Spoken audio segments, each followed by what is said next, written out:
Hello everyone, পৌষ মাস তো পড়েই গেল আর শীতকাল মানেই প্রতি বাড়িতে পিঠের তোড়জোড় শুরু। তো আমি আজ বানাবো একদম ঘরোয়া ও সহজ পদ্ধতিতে কিভাবে সুস্বাদু দুধপুলি পিঠে বানিয়ে ফেলবেন চটজলদি। সাথে থাকছে ছোটখাটো কিছু ঘরোয়া টিপস তো অবশ্যই। তো দুধপুলি বানাতে প্রথমেই আমি একটা নারকেল কুড়িয়ে নেব।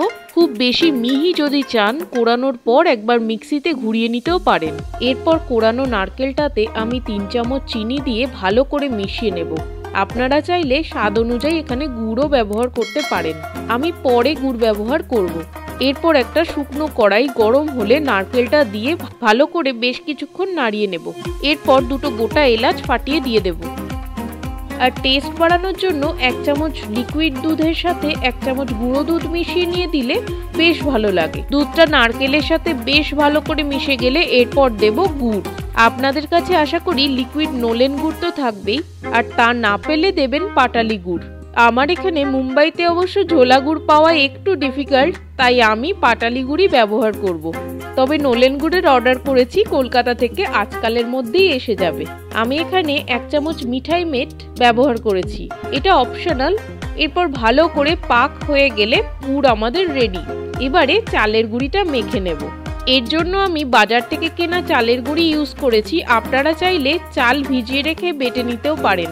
জল গরম করে তাতে সামান্য নুন দিয়ে আস্তে আস্তে চালের গুঁড়িটা মেশাতে থাকবো। ভিডিওটি শেষ পর্যন্ত দেখবেন, আর ভালো লাগলে লাইক, কমেন্ট এবং শেয়ার করে দেবেন। আর চ্যানেলের নতুন বন্ধু হলে অবশ্যই চ্যানেলটিকে সাবস্ক্রাইব করে পাশে থাকবেন। পরিমাণ মতো মেশানো হয়ে গেলে এরপর গরম অবস্থাতেই হাত দিয়ে ভালো করে মেখে নেব। এরপর সামান্য শুকনো চালের গুঁড়ি সাইডে নিয়ে নিলাম। এবারে এক এক করে ছোট ছোট লেচি কেটে নিয়ে হাতের সাহায্যে ঠিক এইভাবে বাটির মতো বানিয়ে নিয়ে তাতে নারকেলের পুরটা ভরে দেব।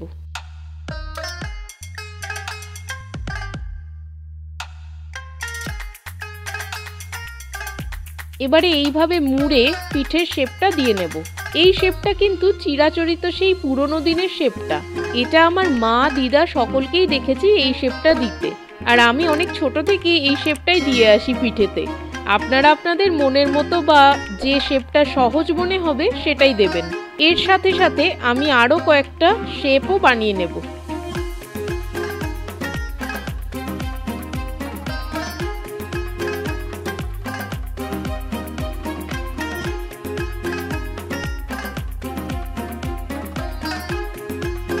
এর সাথে সাথে আমি আরো কয়েকটা শেপও দিয়ে দিলাম। তো পিঠে গড়া কমপ্লিট। বেশ অনেকগুলো পিঠে হলো।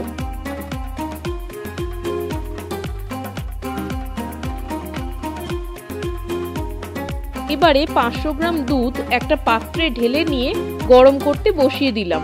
ফুটে উঠলে দুটো গোটা এলাচকে ফাটিয়ে দিয়ে দেব এর মধ্যে, আর দেব তেজপাতা। এরপর একটা 10 টাকার গুঁড়ো দুধের প্যাকেট পুরোটা দিয়ে দেব। এতে স্বাদও বাড়বে আর দুধটা একটু ঘনও হবে। এরপর ভালো করে ফুটিয়ে নেওয়ার পর এতে অ্যাড করব পরিমাণ মতো গুড়। আমি দিলাম এরকম সাইজের পাটালি গুড় 4টে, আর 4 চামচ চিনি।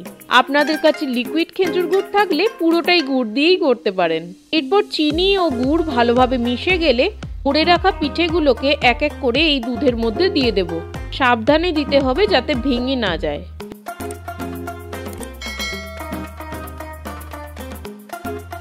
এবারে 3 থেকে 4 মিনিট ভালো করে ফুটে উঠলে হালকা হাতে নাড়িয়ে দেবেন যাতে ভেঙে না যায়।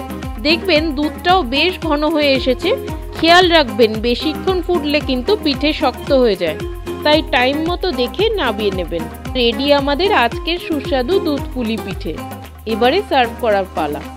আমি এই দুধপুলি এতটাই ভালোবাসি যে ছোটবেলা থেকেই প্রতি শীতে ওয়েট করে থাকতাম কবে বাড়িতে দুধপুলি হবে। বড় হয়ে যাওয়ার পর নিজেও শীতকালে প্রতিবারই প্রথম পিঠেটা দুধপুলি দিয়েই শুরু করে থাকি। আমি এখানে উপর থেকে বেশ কিছু আগে থেকে ভিজিয়ে রাখা কাজু দিয়ে সার্ভ করেছি।